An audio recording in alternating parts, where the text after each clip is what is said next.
bab 4 Anda sudah dikenalkan pernyataan seperti ini.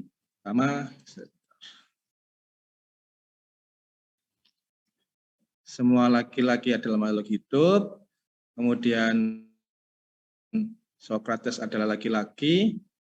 Oleh karena itu Socrates adalah makhluk hidup. Secara faktual, dua premis ini itu kesimpulan ini merupakan kesimpulan yang valid dari dua premis atasnya. Karena apa ya? Kan sudah jelas, ketika Anda menemukan seorang laki-laki, pasti laki-laki tersebut telah makhluk hidup. Kemudian ada namanya Socrates, dan Socrates itu berjenis kelamin laki-laki. Nah, tentu saja Socrates adalah makhluk hidup, itu suatu simpulan yang valid.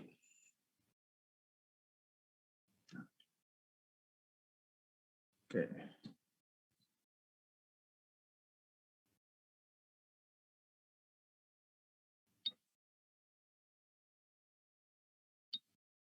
Nah, sekarang pembuktiannya tidak bisa menggunakan pembuktian yang sudah diajarkan di teori Ferenczi. Kenapa? Karena adanya kuantor, yakni bentar. Ini ada kata semua. Di sini kan ada kuantornya. Kemudian ini tidak ada kuantornya.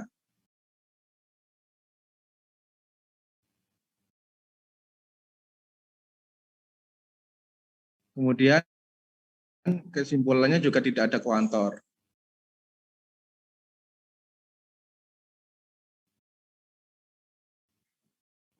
Ya, sekarang kalau disimbolkan dengan simbolik, bahwa kemarin kan sudah diajarkan seperti ini. Yang pertama, semua laki-laki adalah makhluk hidup. Berarti di sini kita punya predikat atau label, pertama laki-laki, yang kedua makhluk hidup. Berarti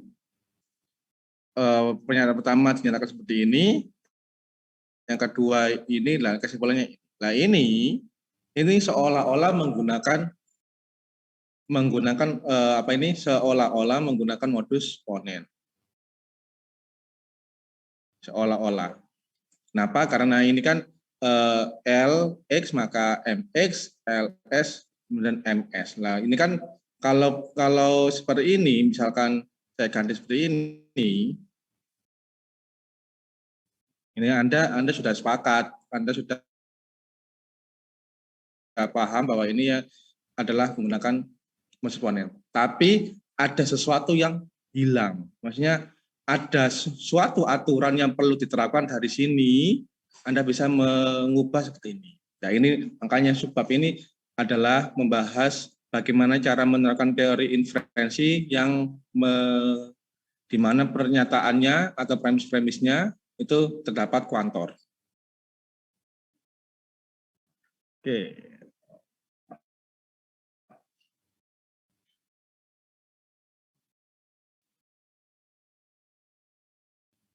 Nah, aturan yang pertama adalah menghilangkan kuantornya.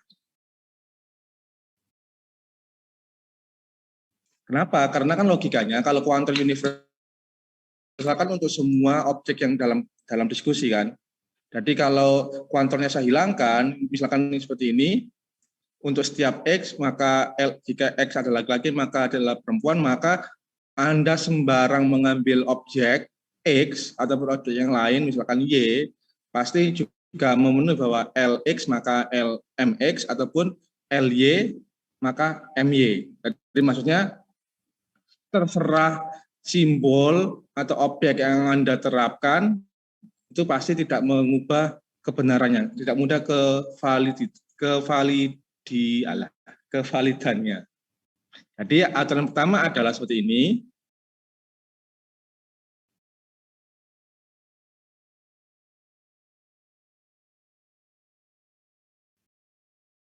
Jadi aturannya ini seperti ini, Pak. Jika S menyatakan sesuatu yang tertentu, maksudnya objek, S ini suatu objek, maka berikut ini adalah tautologi. Tadi maksudnya untuk sembarang pertama Anda punya suatu pernyataan dengan kuantor universal untuk setiap X, PX. Ingat, PX ini tidak hanya sebagai pernyataan tunggal ya, jadi PX ini menyatakan pernyataan yang majemuk seperti yang atas tadi, LX maka MX.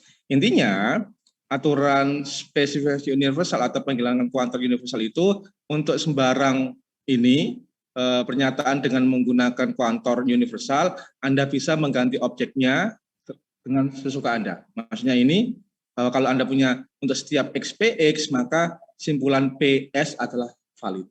Maksudnya ini mau diganti objek apapun tetap valid. Mau S, mau misalkan Anda ganti PR, mau Anda PK, dan seterusnya, masih tetap valid. Karena apa?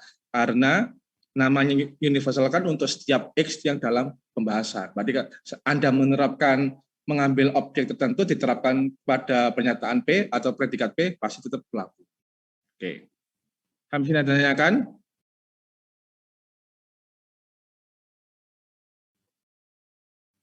Oke, lanjutkan kalau gitu.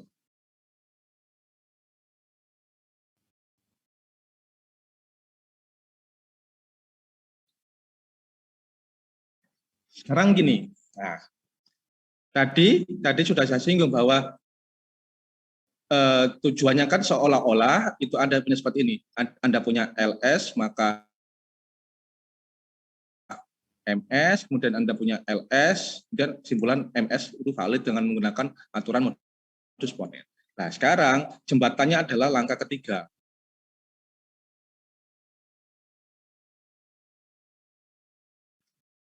Jadi maksudnya, pertama, dua baris pertama adalah premis, lah kedua, ini satu SU tadi apa namanya, spesifikasi universal, tadi maksudnya, ini kan objeknya melekat kuantornya kan X, makanya S-nya diganti X.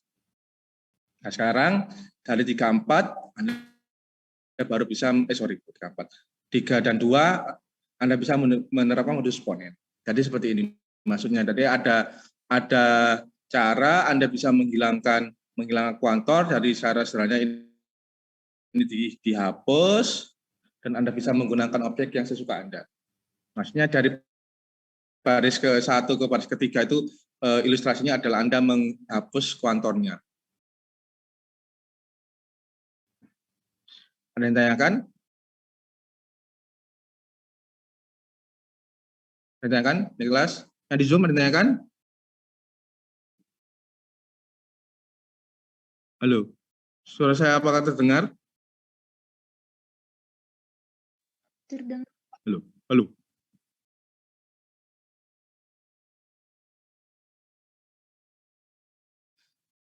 Jadi ini tadi kan saya nyebutnya bahwa Anda bisa mengubah variabelnya ini ketika menerapkan spesifikasi universal sembarang. Namun tidak serta-merta sembarang, tergantung simpulan yang mau diambil. Kalau saya kembali ke atas, bentar. Kan tadi kan kesimpulannya kan sudah dalam bentuk MS kan, karena yang objeknya adalah Socrates. Maka tentu saja ini variabel atau SU-nya ini, penerapan SU-nya tentu saja menggunakan S, bukan P. Meskipun memang benar, misalkan Anda menggunakan P, misalkan P menyatakan Plato, ini juga masih masuk akal. Dan boleh juga menggunakan boleh saja menurunkan kesimpulan MC ataupun tapi kan tergantung objek yang dibicarakan tadi kan Socrates, berarti ya harus pakai S. Dan tanyakan?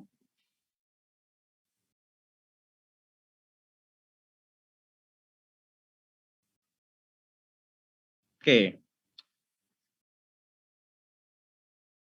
Aturan pertama adalah menghilangkan kuantor. Menghilangkan kuantor Anda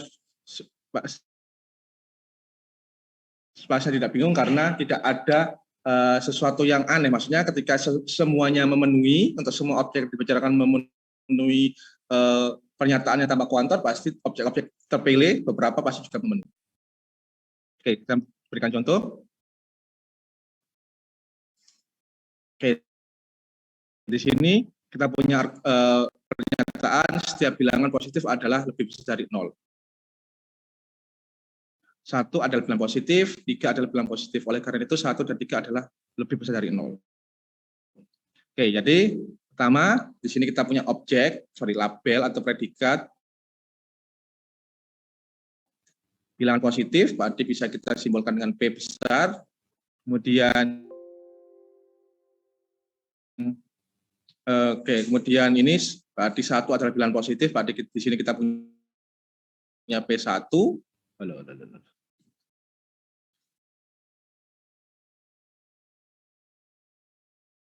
Kemudian di sini kita punya P3, pada simbolannya di sini nanti diminta 1 lebih dari 0 dan 3 lebih besar dari 0. Oke, kita coba. Mana ini ya? Sebentar, saya hapus dulu.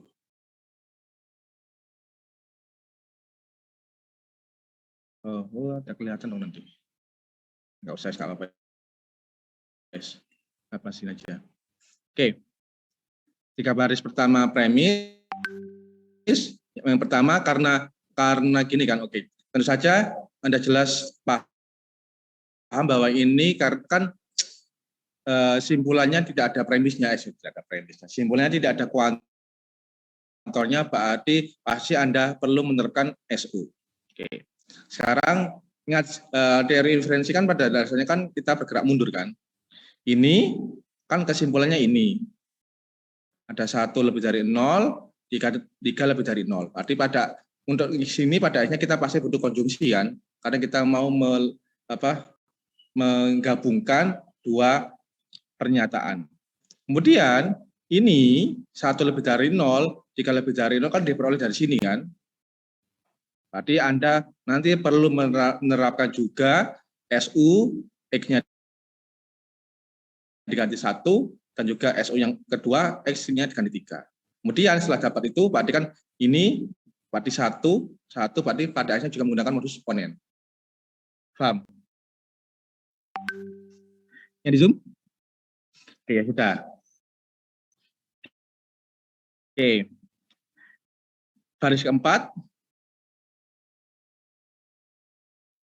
Karena di sini ada P1, berarti kita perlu menerapkan SU untuk premis pertama dengan di mana 1-nya diganti X.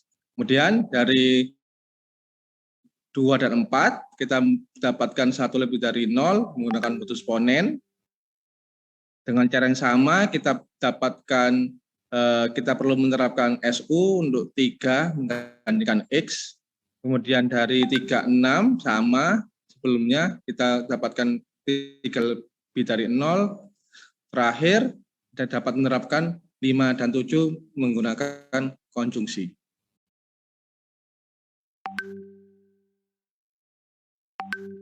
Ada yang tanyakan?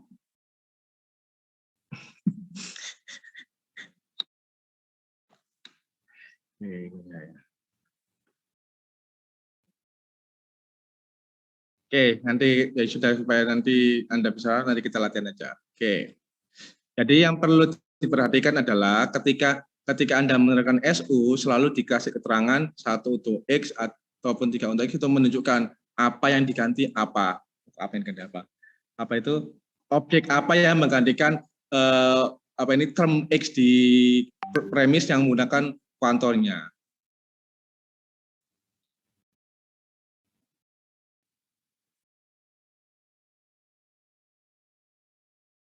Oke, nah, ini contoh yang kedua. Buktikan bahwa 2 plus 2 bukan bilangan ganjil jika diketahui untuk setiap X jika X bilangan genap, maka X plus 2 genap. Untuk setiap X jika X bilangan genap, maka X bukan bilangan ganjil. 2 adalah bilangan genap. Oke, berarti pertama kita perlu mendefinisikan kuantornya, predikatnya misalkan GX menyatakan X adalah bilangan genap, dan LX adalah bilangan ganjil. Kemudian dengan menggunakan simbol kita dapat seperti ini. Oke, 3 baris pertama merupakan premis. Oke, sebentar, akan saya jelaskan nanti. Yang pertama, untuk setiap X, jika X adalah bilangan genap, maka X plus 2 bilangan genap. Berarti untuk setiap X seperti ini, GX, maka GX plus 2. Karena kan mau menyatakan X adalah bilangan genap, akibatnya X plus 2 juga bilangan genap. Yang kedua, jika X bilangan genap, GX, maka berakibat X bukan bilangan ganjil, berarti negasi LX. Yang kedua, yang terakhir, premis ketiga, 2 adalah bilangan genap, berarti G2. Yang mau dibuktikan adalah apa ini? Yang mau dibuktikan bahwa 2 plus 2 bukan bilangan ganjil. Berarti yang mau dibuktikan adalah negasi L 2 plus 2. Jadi maksudnya jangan nggak usah disederhanakan. Maksudnya kan 2 plus 2 kan bisa dituliskan 4, Pak.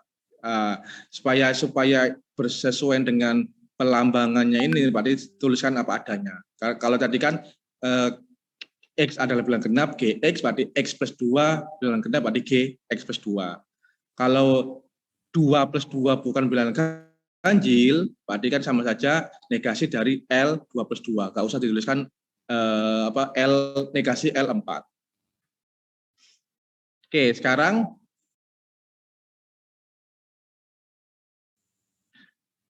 di sini yang baris keempat kita dapatkan bisa melakukan SU, kan yang mau dibutuhkan ini kan, oke, akan saya jelaskan pelan-pelan. Yang mau dibuktikan itu kan dari sini, maksudnya kan kesimpulannya kan negasi L kan, maksudnya negasi LX kan, berarti Anda perlu mengeluarkan ini. Karena perlu mengeluarkan ini, pasti Anda juga perlu menerapkan SU supaya ini bebas. Kemudian kalau ini bebas, berarti GX-nya bebas. Berarti, sebentar, saya jelaskan pelan-pelan. Ini kalau maunya kan nanti muncul seperti ini kan, G 2 plus 2, maka negasi L 2 plus 2. Maunya gini kan, karena yang dibuktikan kan sisi ini kan. Nah sekarang kalau ini G 2 plus 2 bisa muncul dari premis pertama kan, juga dengan menggunakan SU, karena di sini ini tidak ada hubungan loh. GX dengan GX plus 2 secara umum kita tidak bisa ngomong itu sama, karena objek yang digunakan berbeda, satunya X, satunya X plus 2. Nah ini supaya muncul G2 plus 2, berarti kan maunya dari sini kan. Oke, berarti Anda juga perlu membebaskan atau menerapkan SU dari premis pertama. Jadi kalau saya supaya enak, langkah-langkah paling awal itu terapkan SU-nya semua. Jadi misalkan kita pindah saja. Sebentar.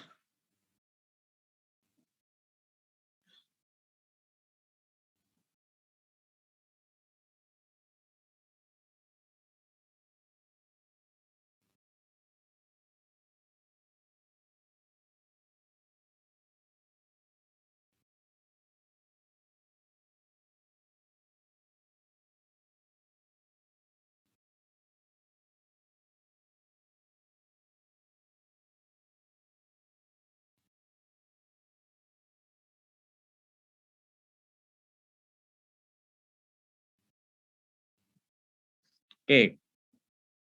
Ini yang mau ditunjukkan adalah negasi L.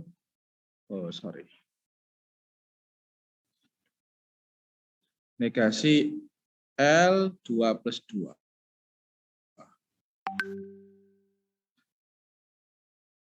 Oke, jadi ini oret-oretannya, maksudnya kan yang mau dibebaskan kan ini L 2 plus 2. L 2 plus 2 muncul ketika Anda membebaskan ini kan. Ini dibebaskan, berarti nanti pada dasarnya Anda perlu menerapkan misalkan 2 dan perlu Anda melakukan SU, tapi X-nya, X-nya balik. Tapi 2 plus 2 untuk X. Kemudian setelah ini bebas, nanti bebas, berarti Anda juga nanti muncul apa? Oh, karena ini nanti ada G2 plus 2, berarti ini juga perlu dibebaskan juga yang pertama. Berarti nanti 1 SU 2 untuk X. Oke, jadi ini prosesnya, misalkan saya tulis lagi, setiap X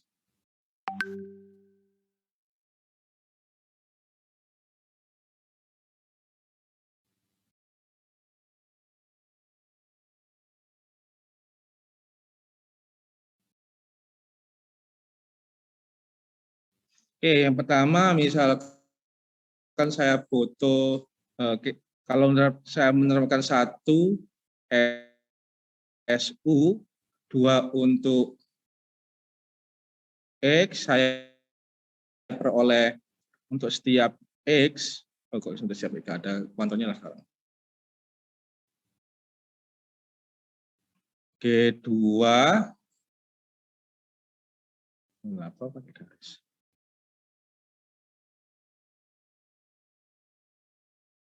1, 2, 3. Berarti 4, saya punya G2, maka G2 plus 2, kemudian 5, saya juga menerapkan SU, tapi untuk yang kedua, berarti 2 SU, 2 plus 2 untuk X, berarti saya punya apa di sini? Apa? Halo? Berarti G, G2 plus 2, maka negasi L2 plus 2. Nah, oke, sekarang kita bisa menerapkan dari 3, 4 modus ponen, berarti dapatkan apa? Dapatkan G2 plus 2. Kemudian terakhir dari 5, 6 saya juga menerapkan modus ponen. Saya dapatkan negasi L2 plus 2. Nah,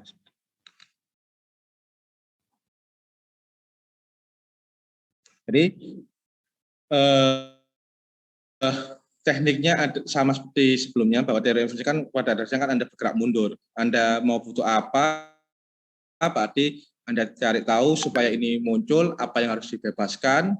Dalam kata maksud saya bebaskan itu untuk sini juga Anda perlu menerapkan SU. Nah, SU masalahnya Anda harus jelas apa itu spesifikasi universalnya, variabel apa ini penggantinya untuk X itu apa, harus jelas. Bukan harus jelas, harus tepat. Nggak sembarang, tergantung yang diminta untuk dibuktikan.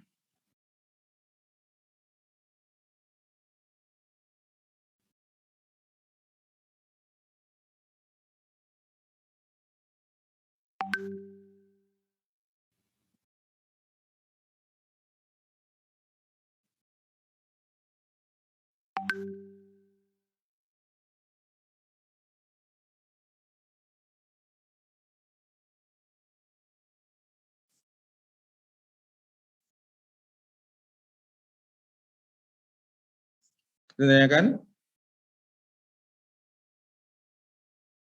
Sudah silakan catat kalau ada yang catat.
Oke.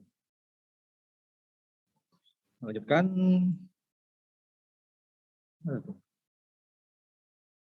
Bisa. Bisa.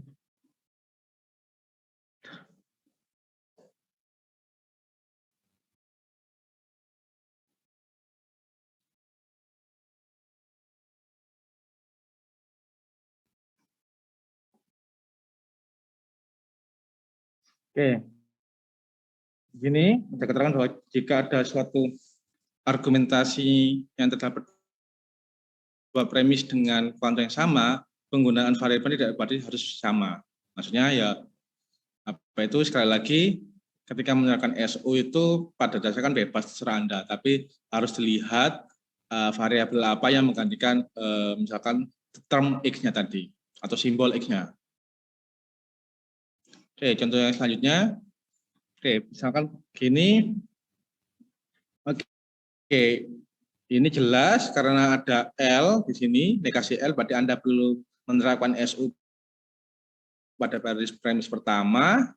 Kemudian karena di sini muncul P4, berarti nanti pada kalau P4 muncul, berarti ini juga perlu menerapkan SU untuk premis kedua. Oke, kita coba.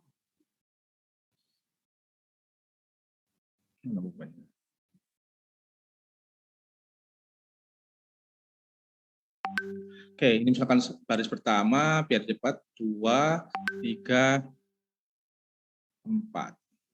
Oke, baris kelima, saya mau menerapkan apa? Silakan Anda mendikti saya. Yang di kelas, dulu yang di kelas. Oke, nomor 2, SU, apa untuk apa? 4 untuk X. Berarti kita peroleh P4, maka 4 lebih dari 0. Oke, selanjutnya yang nomor 6, yang di Zoom, langkah apa yang perlu saya terapkan?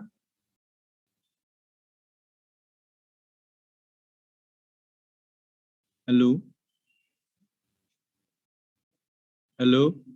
Yang di Zoom? Yang di Zoom? Yang di Zoom? Ya, silakan Francisco. 1 SU, Pak. 4 untuk 1 X. SU sama, berarti sama-sama 4 untuk X1, SU 4 untuk X. Berarti di sini kita peroleh 4 lebih dari 0, maka supaya jelas saya kasih kurung G4 atau L4. Oke, sekarang sudah bebas semua. Nah, sekarang, oke. Supaya muncul G4, berarti Anda harus membebaskan ini, G4 atau L4. Oke, supaya ini bebas, berarti Anda perlu ini. Bentar, ini. Oke, pertama oke saya jelaskan dulu. Misalkan saya menggunakan 3, 5, itu apa? Modus ponen. Berarti mana sebentar, 3, 5, P4. P4 ini berarti 4 lebih dari 0. Terus 8, jelas kelihatan 6, 7, modus ponen. Kita peroleh G4 atau L4. Terakhir, apa yang diterapkan? Terakhir apa yang diterapkan? Modus tolen. Apa? Yang di Zoom? Modus tolen ya, Pak. Modus ponen. Apa dengan apa? Modus apa? Apa yang harus diterapkan? Yang di kelas? Ya, 4 sama 8, Pak. 4 sama? 8. 8. Apa yang dikenakan? Modus tolen ya, Pak. Bukan. Modus logisme disjunktif.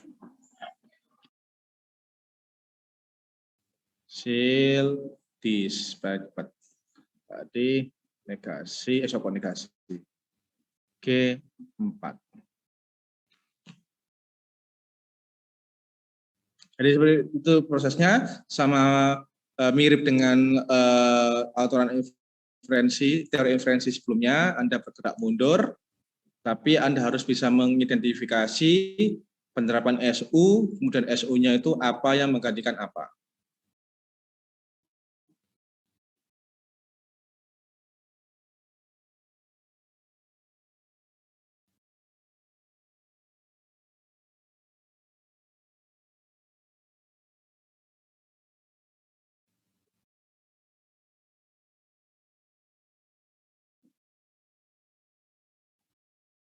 Perintahnya kan?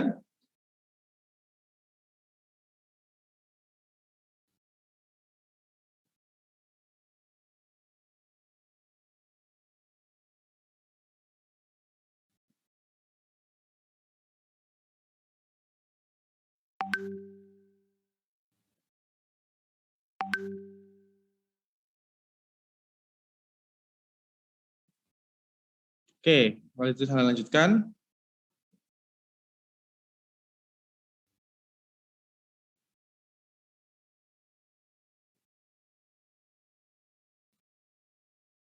Jadi yang ini penyelesaiannya bedanya kuantornya diganti anunya. Maksudnya ini kan awalnya untuk setiap X, PX maka X lebih dari 0, di sini diganti untuk setiap Y, PY lebih dari. Ini hanya menekankan bahwa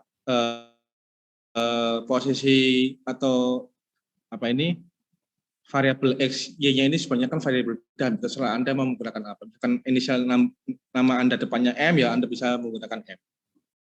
Tapi yang pasti SU-nya jangan sampai salah. Kalau ini kan oke, karena Anda sudah merubah variabel Y, pernyataan keduanya diganti Y, berarti 4 untuk Y, bukan 4 untuk X lagi.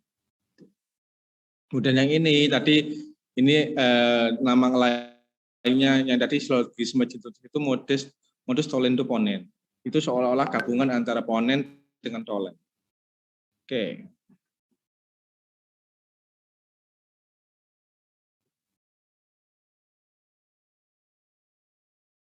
Oke, ini saya skip.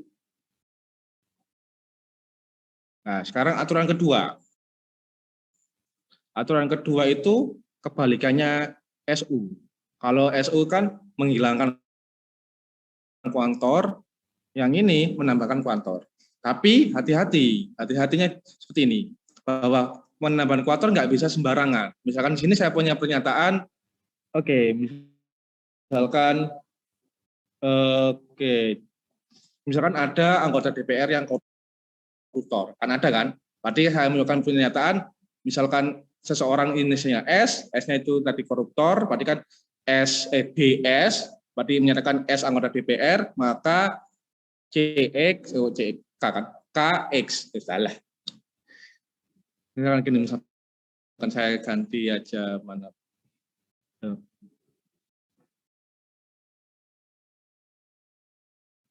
Oke, ini jadi misalkan seperti ini, misalkan saya punya, misalkan seseorang namanya saya tulis S kecil supaya nanti saya nggak dituntut, misalkan S itu koruptor. Tapi di sisi lain S itu anggota DPR. Jadi saya menulis atau membuat pernyataan seperti ini, DS itu menyatakan S adalah anggota DPR, maka KS S adalah seorang koruptor itu benar karena faktanya dia juga anggota MPR, dia juga koruptor. Tapi ketika Anda menambahkan seperti ini bisa jadi salah. Kenapa? Kenapa Anda tidak bisa serta-merta menambahkan kuantor di depannya? Kenapa?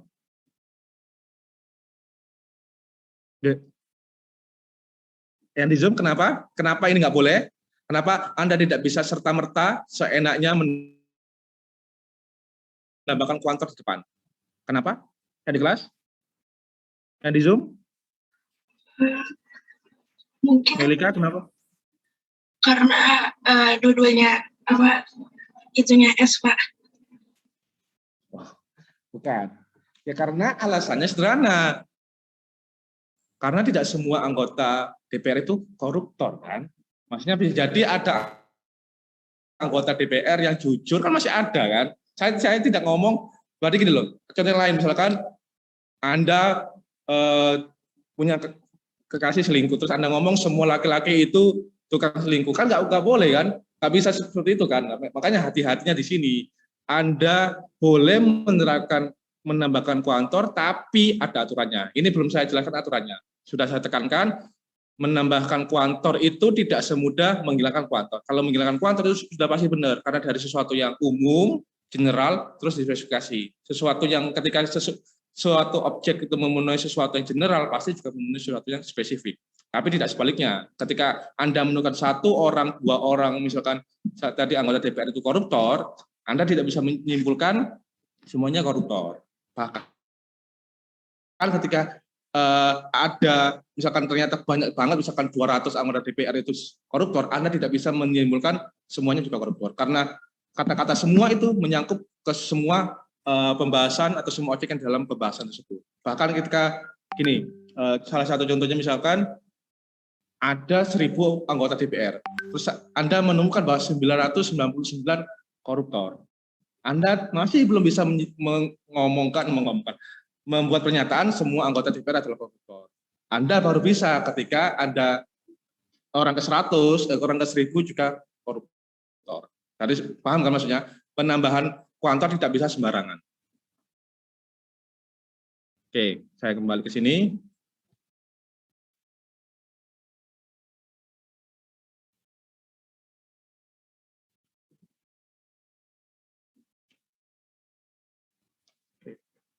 Secara umum, ini masuk aturannya ya.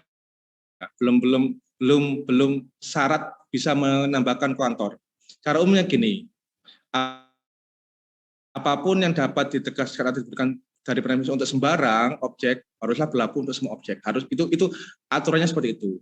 Jadi ini maksudnya dari formula F dapat diturunkan, tinggal menambahkan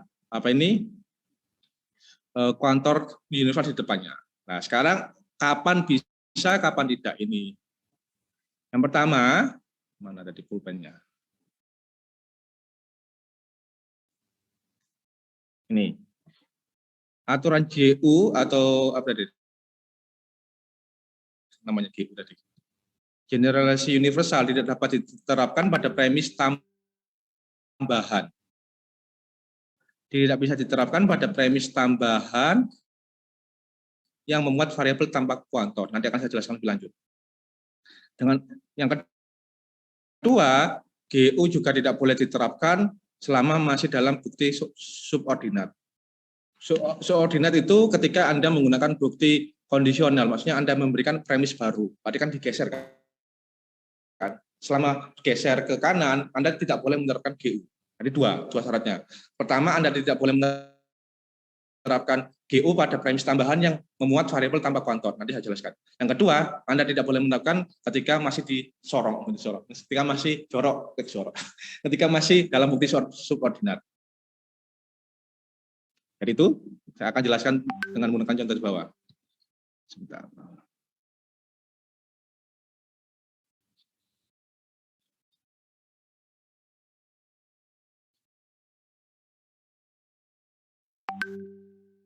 Oh, saya sudah saja sekalian.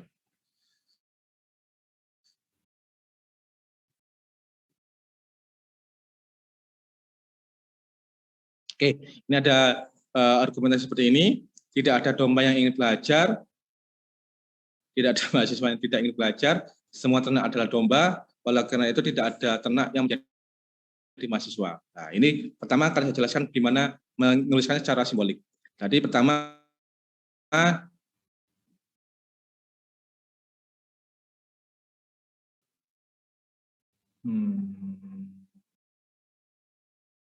D menyatakan X adalah domba, B itu ingin belajar, M itu mahasiswa, dan terakhir apa lagi yang belum? T adalah ternak. Oke, sekarang tidak ada domba yang ingin belajar. Berarti pasti apa? Berarti ini kan tidak ada domba, berarti kan mengatakan semua kan? Tidak ada domba yang ingin belajar. Berarti untuk setiap X, jika X adalah domba, maka X tidak ingin belajar kan? Kata lainnya gitu. Ini kan untuk semua X, jika X adalah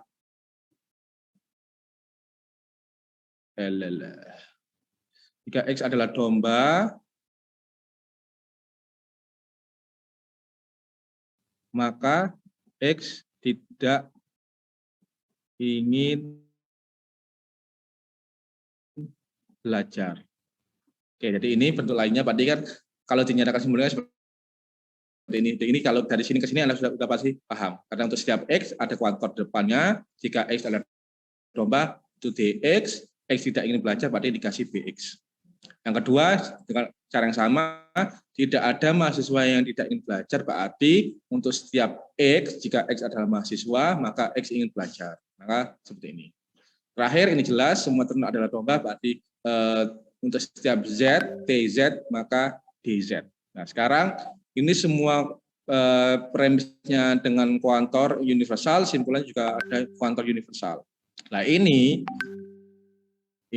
sebenarnya, nah ini kan kalau di maunya kan seperti ini kan. Misalkan saya tulis ini kan karena XX, berarti di sini ada DX, negasi BX, kemudian saya punya ini nanti MY,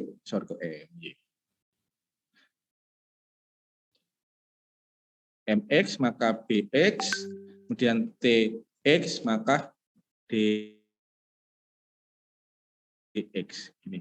Dan maksudnya kan karena yang diminta adalah kuantor dengan variabel X di sini, berarti nanti Anda menerapkan seolah-olah menerapkan SU, bukan seolah, pada akhirnya memang menerapkan SU semua, kemudian variabel dengan X semua. Nah, sekarang kalaupun di sini Anda apakah bisa tanpa bukti kondisional? Masih ingat bukti kondisional? Halo? Yang di Zoom, bukti kondisional itu ngapain? Nambah premis ya, Pak. Menambah premis kan? Oke. Oke, kalau gitu kita lanjutkan. Saya hapus semua.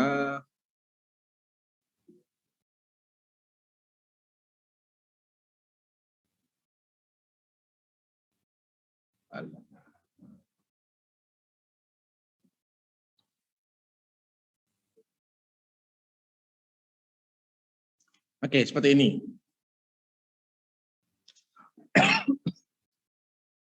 Jadi untuk selanjutnya juga sini ada yang perlu. Pertama, karena apa itu SU-nya kita tidak spesifik memberikan suatu objek. Maksudnya kan tadi kan Socrates adalah laki-laki kan, makanya kita menggunakan SU S untuk X lah. Ini karena sebenarnya kalau dituliskan seperti ini juga aneh masalahnya, misalkan X untuk X, kalau Anda menuliskan juga boleh, kalau saya tuliskan aja X untuk kok X ya Y, kemudian di sini X untuk Z. Nah, sekarang yang pertama Anda menambahkan premis Tx. Ya biasanya kan cuma premis saja. Kenapa di sini menambahkan X? Karena supaya untuk memperjelas bahwa variabel yang digunakan adalah X. Pada akhirnya nanti di sini ketika menerapkan ini, itu semuanya ditambah X juga. Oke, jadi ini premis tambahan. Kemudian dari 67 menggunakan modus ponen. Kemudian 48 modus ponens, 59 modus lah. Ini di sini menggunakan bukti kondisional karena kan yang mau ditunjukkan kan untuk setiap X, Tx maka negasi Mx. Nah ini mau pada akhirnya menggunakan GU, berarti Anda perlu mendapatkan dulu Tx maka negasi Mx. Nah ini makanya diberikan premis baru Tx, kemudian pada akhirnya Anda harus mendapatkan negasi Mx. Nah ini sudah berhasil, berarti dari baris ke-710 Anda menggunakan bukti kondisional. Terakhir Anda menggunakan GU. Oke, sekarang kenapa ini boleh? Lah, ini bolehnya kenapa? Karena dari premis ini kan semuanya ada kuantor. Oke, kemudian pernyataan keempat itu kan sebenarnya kan SU kan dari premis pertama kan. Kemudian pernyataan kedua juga SU dari premis kedua, yang baris ke-6 menerapkan SU dari baris ketiga. Sekarang ini semuanya ada X. Ini semuanya ada X. Semua term atau semua objek di sini semuanya X. Makanya di sini ketika Anda menambahkan premis baru, Anda juga harus menambahkan Tx, bukan Ty atau bukan Tz. Nah, ini semuanya X. X ini sebenarnya apa itu? Semua objek ini kan semua pernyataan dari 4, 5, 6 itu kan itu diperoleh dari pernyataan awal yang menguat kuantor. Tadi kan dua aturan yang tidak memperbolehkan menggunakan GU ketika ada pernyataan yang tidak menguat kuantor. Maksudnya asal usulnya itu dia tidak diperoleh atau tidak diturunkan dari pernyataan atau premis yang menggunakan kuantor. 4, 5, 6 ini diturunkan dari 1, 2, 3 yang ada kuantornya. Jadi seolah-olah baris ke-12 itu sebenarnya gini. Pertama ada kuantor, Anda lepaskan dulu, dilepas, dicari kemudian dicari bentuk yang diinginkan, lah kemudian dipasangkan kuantor lagi. Jadi ini itu Tx kan ini 4, 5, 6 semuanya kan diperoleh dari pernyataan yang menggunakan kuantor. Dibebaskan dulu kuantornya, dilepas, kemudian ditambahkan premis, pada akhirnya Anda sudah bisa mendapatkan bentuk yang mau dibuktikan tanpa kuantor dulu, baru setelah itu Anda boleh memasangkan kuantor lagi. Berarti jadi GU itu secara umum pertama dilepas, kemudian dipasang lagi. Jadi misalkan di sini, misalkan di sini saya punya pernyataan lain, misalkan ada PX, misalkan sesuatu lah, kemudian Anda menambahkan seperti ini salah. Kenapa? Karena ini berdiri sendiri. PX tadi berdiri sendiri, tidak diperoleh dari suatu suatu penurunan premis yang menggunakan kuantor. Kalau ini berdiri sendiri, Anda mendapatkan ini tidak boleh. Nah sekarang ini sebenarnya kenapa tadi itu Anda tidak boleh menerapkan pada bukti subordinat. Kenapa? Karena ini premis berdiri sendiri. TX ini kan berdiri sendiri kan. Makanya ini baru bisa diterapkan ketika kembali ke bukti yang bukan subordinat, artinya kembali di mencorok ke kiri. Nah ini berarti Anda bisa ngomong bahwa TX maka negasi MX itu diturunkan dari premis-premis yang pada awalnya asal usulnya itu menggunakan kuantor, yakni yang diperoleh dari sini 456 dan 456 kan turunan dari sini kan. Jadi pada dasarnya Anda bisa ngomong juga sebenarnya negasi apa ini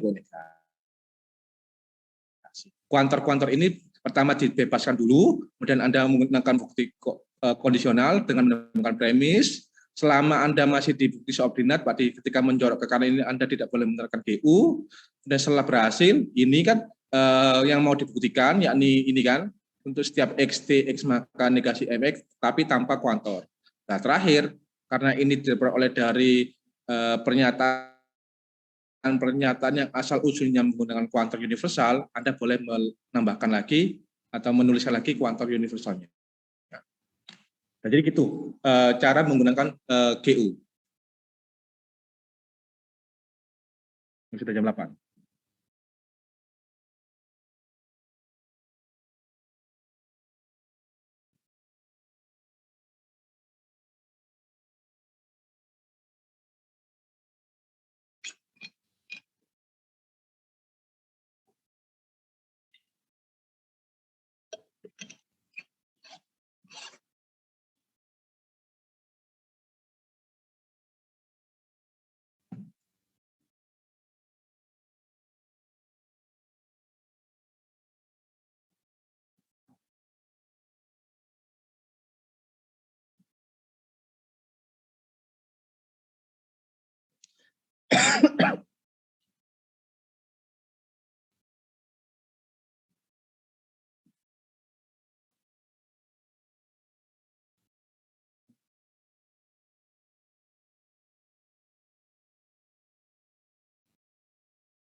Sudah ditanyakan?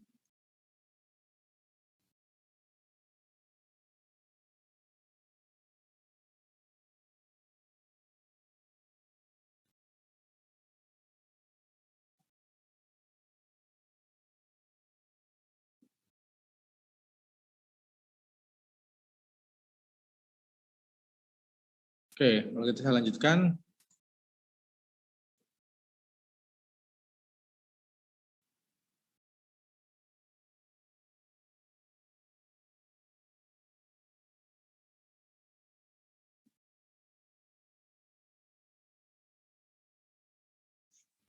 Oke, ini juga tidak ada ikan yang menyusui, semua kuda menyusui, jadi tidak ada ikan yang juga kuda. Tidak ada ikan menyusui berarti pernyataan simboliknya atau yang lain bisa hanya ini untuk setiap X, jika X adalah ikan atau disimbolkan IX, maka X tidak menyusui atau negasi MX. Yang kedua, semua kuda menyusui berarti untuk setiap Y, jika Y adalah kuda maka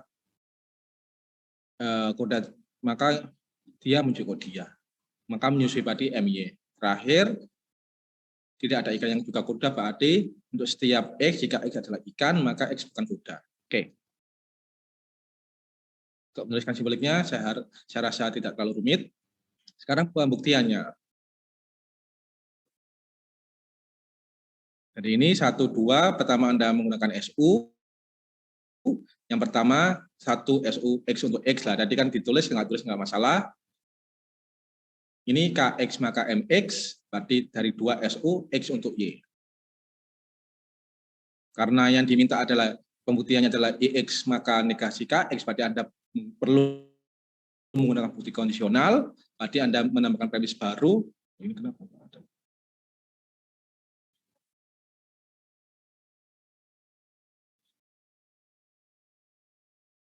Oh, ini ternyata boleh, ternyata Anda tidak perlu lagi menggunakan penandaan variabel bebas yang seperti yang contoh sebelumnya.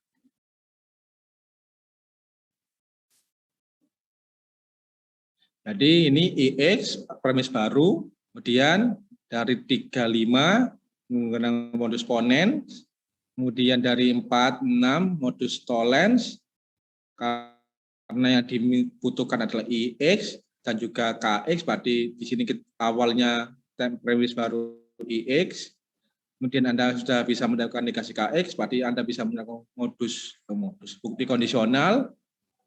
Terakhir, dengan menerapkan aturan GU, Anda mendapatkan bukti yang diinginkan. Kesimpulan yang diinginkan. Oke, bab 4.3 sudah selesai. Saya kira lebih baik tidak perlu dilanjutkan bab selanjutnya. Jadi kita latihan soal aja dulu.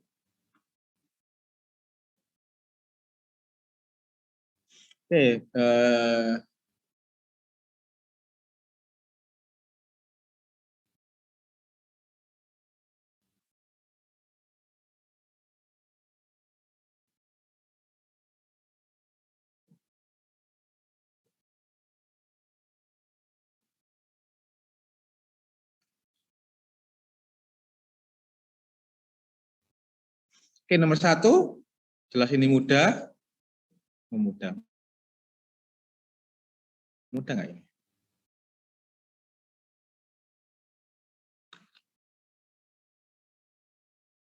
Ayo kita coba yang di kelas ngerjakan di papan. Ayo. Yang nomor 1.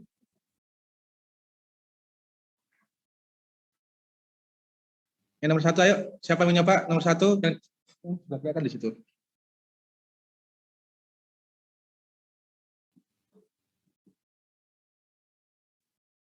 Ayo coba nyoba. Ayo angkat tangan.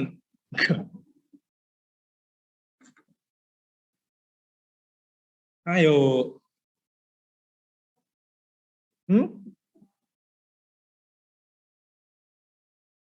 Ya, silakan. Yang besar ya. Ya, apa-apa, nggak buku juga apa. Bentar, matikan dulu aja kamera. Share-nya. Oke, yang besar. Ya, biar kelihatan teman Anda.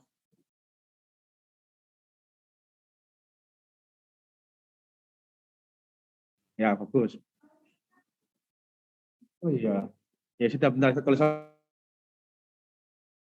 aja dulu ya. Ya, bentar. Nah, ini soalnya.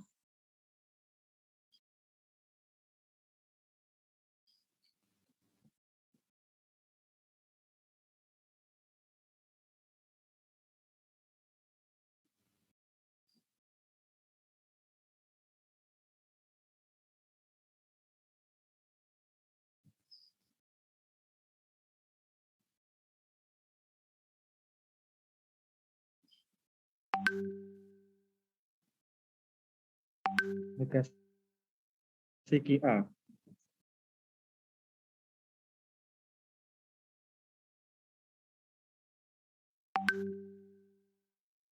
Saya tulis anunya, biar cepat. Langsung antar tulisan baris per baris yang biasa.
Beda caranya.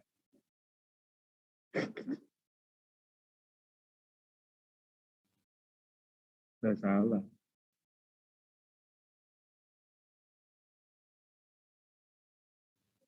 Ya, terima kasih. Sudah. Nah, caranya bukan mengembalikannya.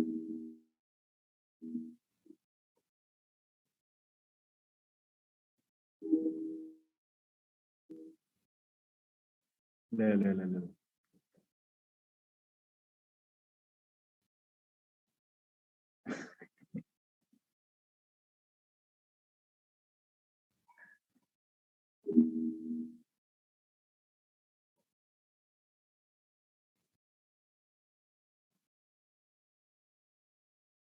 Nah, dan caranya dimatikan itu lampunya di belakang.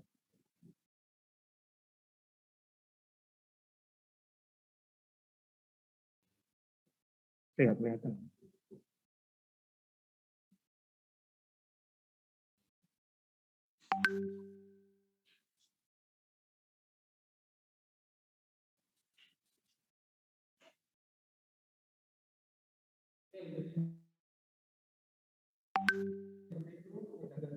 Yang di sana kelihatan, yang di papan? Halo, sangat blur. Iya, wes.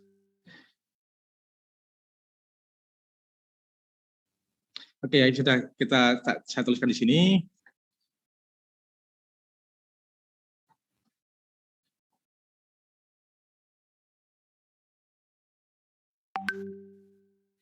Jadi itu kan seperti ini. Setiap X, PX maka QX. Kemudian premis kedua negasi QA. Kemudian diminta adalah negasi PA. PA. Oke, jadi ini kan jelas bahwa pasti Anda perlu menggunakan SU. Berarti ini 1 SU A untuk X, berarti di sini kita punya PA maka QA. Nah, sekarang dari 23 Anda bisa menggunakan modus tollens.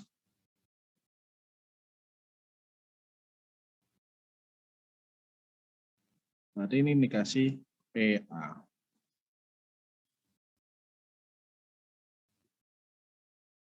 Cukup mudah. Sekarang saya ganti soal yang lain sebentar.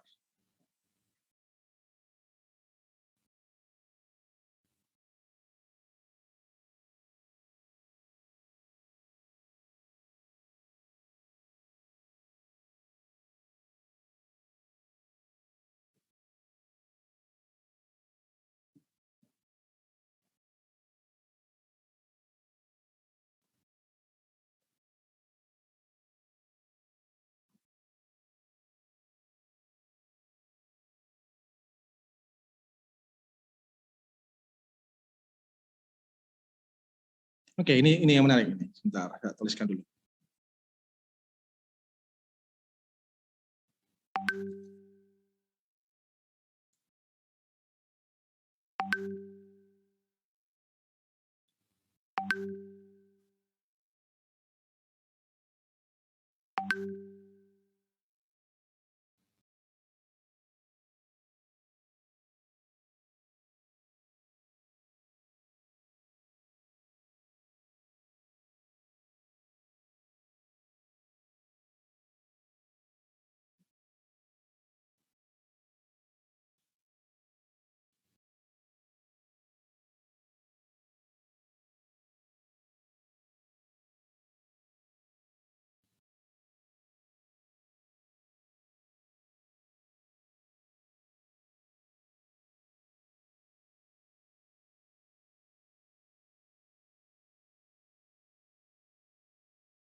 Oke, soal kedua seperti ini, cukup panjang.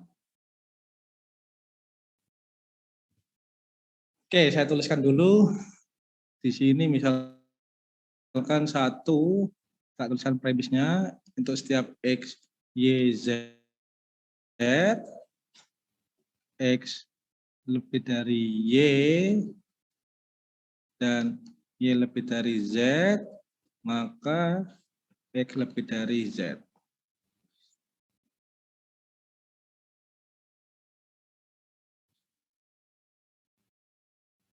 Kemudian yang dua, untuk setiap X plus 1 lebih besar dari X. Oke.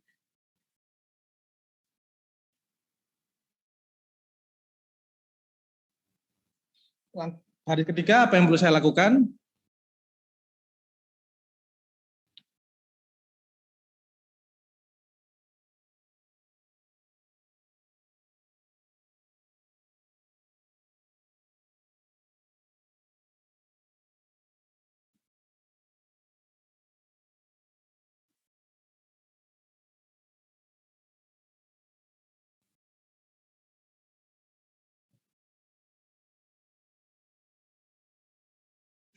Baris ketiga apa yang perlu saya lakukan? Jadi kan, ini kan ini jelas karena kesimpulannya ada kuantor universal, berarti Anda pasti menggunakan GU, pasti ini. Berarti Anda perlu menurunkan ini dulu yang di dalam yang tanpa universal, tanpa kuantor. Berarti Anda harus bisa menurunkan ini.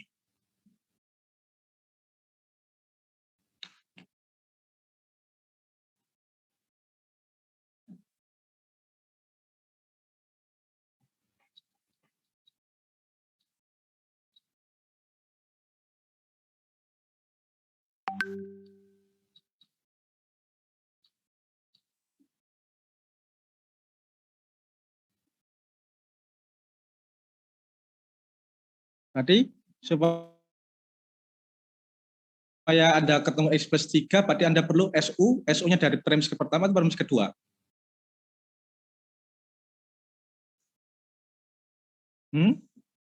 Premis kedua. Oke. Loh, nggak cukup ini nanti pastinya. Sebentar. Berarti saya perlu pindah, berarti sebentar.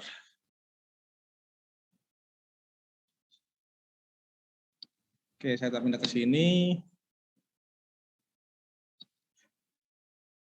Oke, berarti saya menerapkan SU. Ini saya pindah ke sini. Oke, saya menerapkan berarti X plus 1 lebih dari X. 2 SU X untuk X.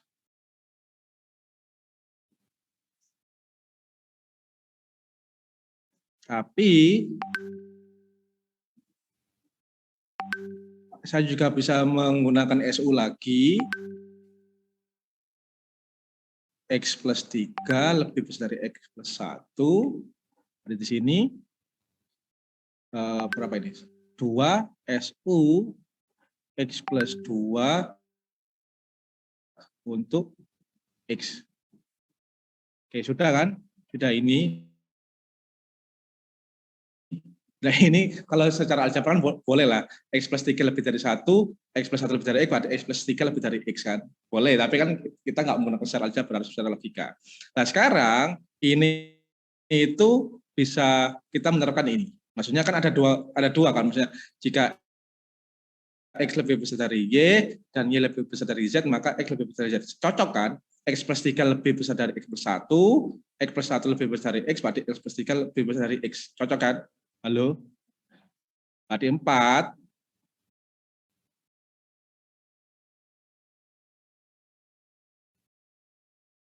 Wait a minute.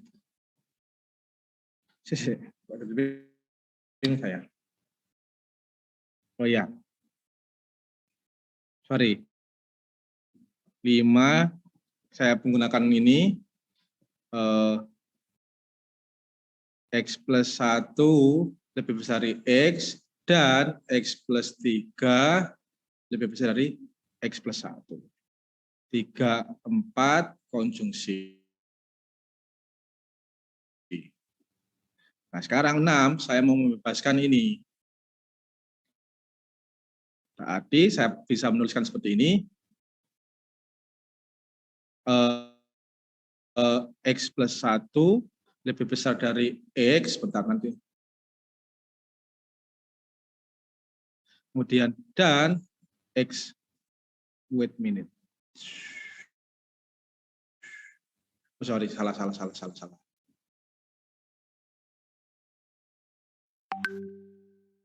Oke, sebentar. Ini saya ganti juga ini.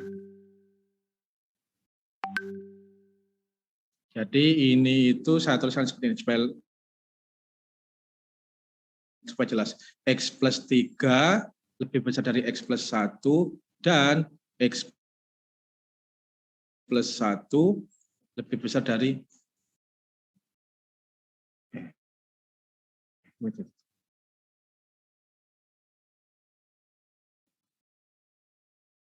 soalnya ini X1 X plus 1 sih, kok saya jadi bingung.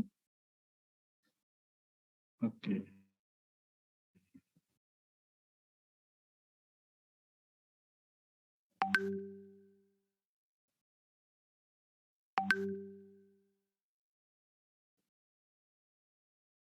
Walah.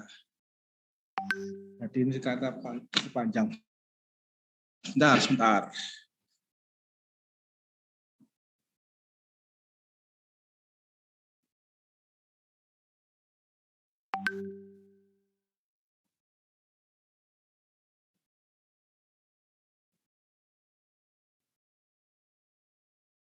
Ini masih belum. Di sini masih perlu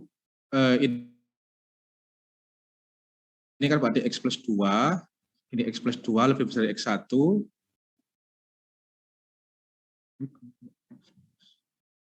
Sorry, ini 1 dulu.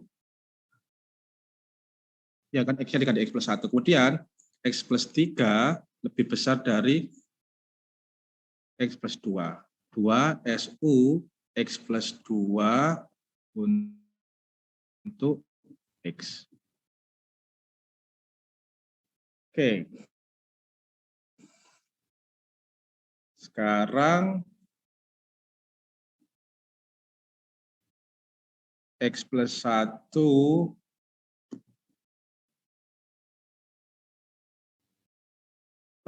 kok clear all. Oke, sebentar.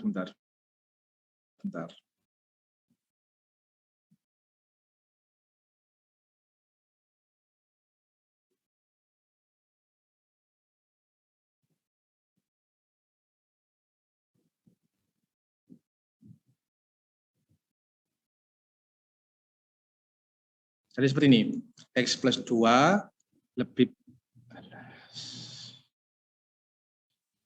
X plus 2 lebih besar dari X plus 1 dan X plus 1 lebih besar dari X. Ini saya menggunakan 3, 4 konjungsi. Kemudian yang 7 itu dari premis pertama, saya peroleh seperti ini. X plus 2 lebih besar dari X plus 1 dan salah lagi.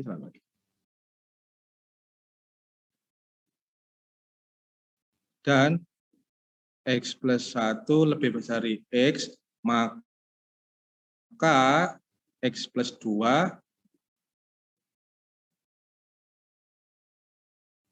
lebih besar dari X. Ini saya menerapkan 1 SU, ini ada 3 macam. X untuk, sorry kok X untuk.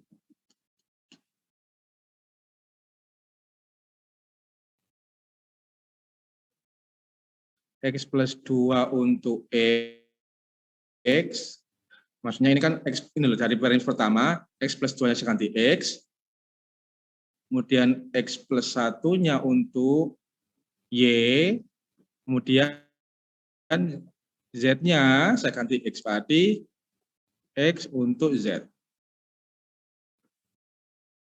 Kemudian dari ini 67, saya bisa mendapatkan dengan modus ponen nomor 8 itu berarti sama kan, yang ini kan ini kan sama dengan antesidennya dari implikasi ini kan, berarti saya dapatkan X plus 2 lebih dari X.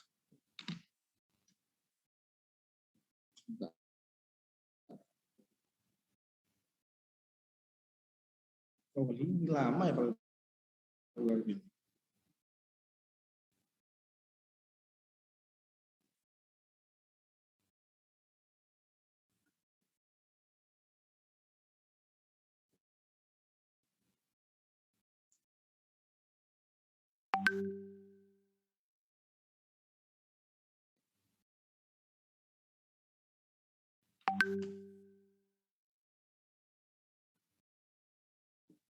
Oke, dari sini masih X plus 2 lebih dari X, berarti saya perlu apa lagi? Saya perlu mendapatkan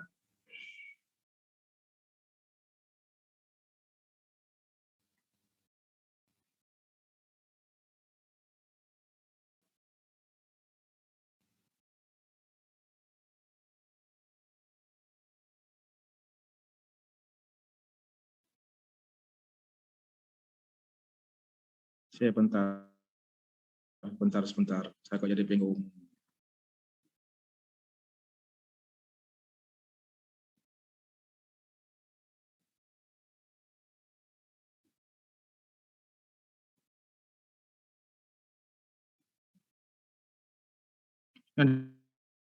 Dari Zoom, ada punya ide? Karena yang kita butuhkan adalah X plus 3 lebih dari X. Ini masih X plus 2.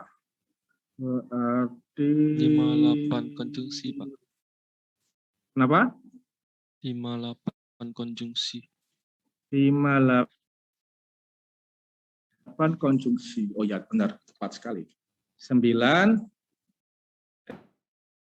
X plus 3 lebih dari X plus 2 dan X plus 2 lebih besar dari X. 58 konjungsi. Oke, nah sekarang ini bisa baris ke-10 saya menggunakan SU lagi, berarti X plus 2 lebih besar dari X plus 2 dan X plus 2 lebih besar dari X, maka X plus 3 lebih besar dari X. Ini aturannya 1 SU, di sini X plus 3 untuk X, kemudian apa lagi? X plus 2 untuk Y dan X untuk Z.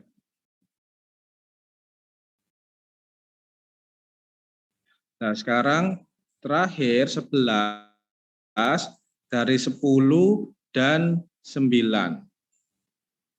10, 9 saya pakai modus ponen ini X plus 3 lebih dari X. Selesai. Bingung? Ya. Bingung jelas. Oke, bentar. Mencoba nulisnya di papan tapi nggak cukup pastinya. Jadi gini, oke, saya jelaskan pelan-pelan. Ini itu kan, ini kan ada, ini saya hapus ini. Ini X dari Z. Jadi, premis pertama ini ada 3 variabel. Tadi kalau menggunakan SU, berarti Anda harus menjelaskan apa untuk setiap X, Z. Jadi ini kan untuk setiap X, Z, jika X lebih dari Y dan Y lebih dari Z, maka X lebih dari Z. Premis kedua, ini cuma ada satu variabel untuk setiap X, X plus 1 lebih dari X. Yang diminta untuk setiap X, X plus 3 lebih dari X. Ini jelas, soal aljabar jelas. Nah, sekarang ini itu kan munculnya X plus 3. Berarti kan ini kan kalau dari sini menerapkan SU, kalau SU kan bisanya kan seperti ini kan, X plus 1 lebih dari X, kalau berarti X untuk X, atau X plus 2 lebih dari X plus 1, X plus 2, X plus 1 untuk X. Paham maksudnya? Ini loh, ini kan bentuknya kan X plus 1, oke lah. 10 menit, tapi nggak cukup kayaknya. Jadi, oke lah, supaya mudah, saya ganti ini aja, wis. Saya ganti ini Y. Jangan. Nanti nama bingung Anda. Ando. Jadi, ini tuh prosesnya pembuktian itu cukup panjang. Kenapa? Karena bukti ini, maksudnya bentuk ini yang tanpa kuantor, itu kan hanya bisa diperoleh dari ini. Jadi, tapi kalau Anda menggunakan SU, selisihnya kan cuma satu, maksudnya X plus 1 untuk lebih dari X plus 2 lebih dari X plus 1, X plus 3 lebih dari X plus 2 kan. Nah, ini makanya saya menggunakan SU sebanyak berapa kali ini? 1, 2, 3 untuk ini, karena saya perlu memunculkan X plus 3. Nah, ini kan X plus 3 lebih dari X plus 2. X plus 2 lebih dari X plus 1, X plus 1 lebih dari X. Ini kalau secara aljabar kan jelas X plus 3 lebih besar dari X. Tapi nggak bisa argumentasinya menggunakan aljabar. Bisanya menggunakan ini. Jadi ini bentuk seperti ini. Jika Anda 3 bilangan X, Y, Z, jika X lebih besar dari Y, kemudian Y lebih besar dari Z, maka X lebih dari Z. Makanya saya perlu menerapkan satu SU untuk beberapa kali. Yang pertama, ini berarti saya ganti X-nya jadi X plus 2, ini saya ganti Y-nya saya ganti X plus 1, kemudian Z-nya saya ganti X. Kemudian berarti ini X-nya tadi kan diganti X plus 2, berarti ini X plus 2 jadi X, lebih dari X. Halo, masih bingung? Gimana ini kan? Ya, saya coba paparan.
Tadi coba kelihatan papannya?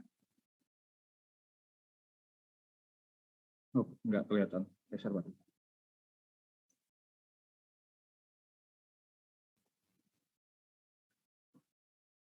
Oke, seperti itu saya supaya Anda tidak meminta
Tutup waktunya nanti akan saya lanjutkan minggu berikutnya.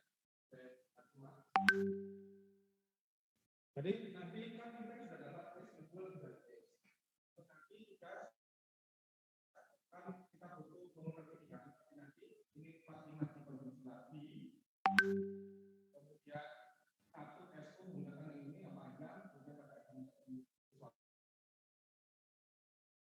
satu baru nanti bulan akhir kita Oke.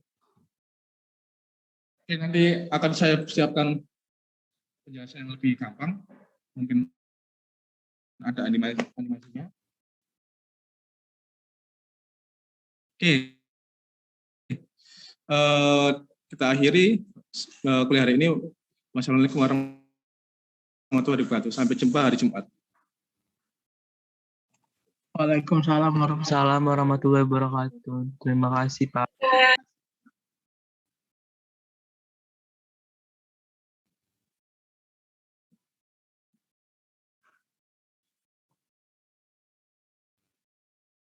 Oke, yang di kelas, bentar ya absen.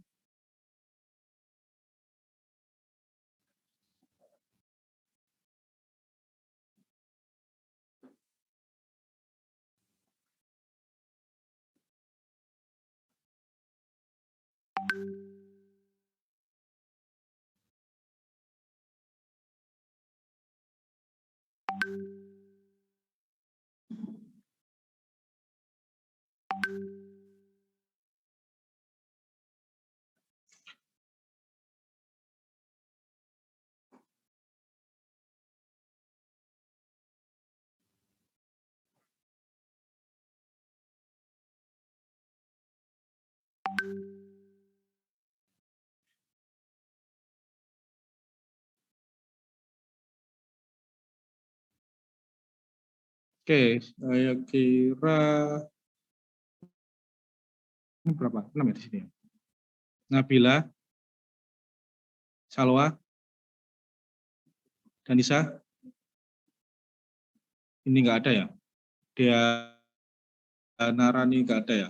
Nafisa, Agisna, ya benar pas.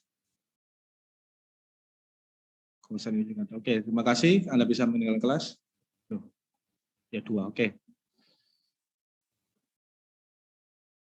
Ya, hati-hati. Ya. Wah, ketahuan ini yang belum live ini berarti sengaja nggak saya end meeting. Tahu sih.